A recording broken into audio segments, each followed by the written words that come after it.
Welcome to my second day of my daily vlog na sana mapanindigan ko hanggang December 31. Wah! So eto na nga ako, magamaga ang mata ko dahil kanonood lang namin ng Call Me Mother. Nakakaiyak pala yun, no? Pagkatapos ay nag-planning kami, nag-strategic planning kami ni Jaren. Nag-discuss kami about life, business, and everything. Pagkatapos ay kumain kami ng guess what? Spaghetti! Iniinit na spaghetti. Syempre, simula na ng pag-iinit ng taon. Init lang ng init hanggang maubos, ganun. At ito naman si Jaren, paalis na papuntang Marinduque dahil maniningil kami. Yes, magko-collect muna ng cheque dahil maraming gastusin para sa business permits ngayong January, ganon!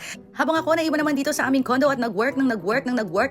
Yes, January 2 is back to normal time na. So bago pa man magbalikan ng lahat ng mga empleyado ng January 5, kinakailangan prepared na ako. So nag-prepare ako ng mga contracts, kung anik-anik. Umanda rin naman ang pagka-workaholic ko at nagplano ng maraming mga bagay because I believe that if I fail to plan, I plan to fail. Thank you.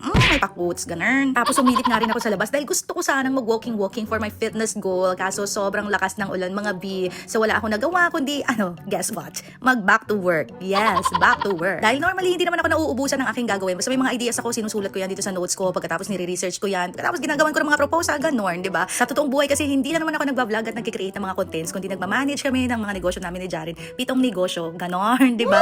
Ang laki ng pangangailangan, kaya ang laki ng mga pangarap. Charis! Well, anyway, that's it for my vlog. Walang kwenta yung vlog ko ngayon kasi wala naman akong ibang ginawa kundi mag-work. Bye!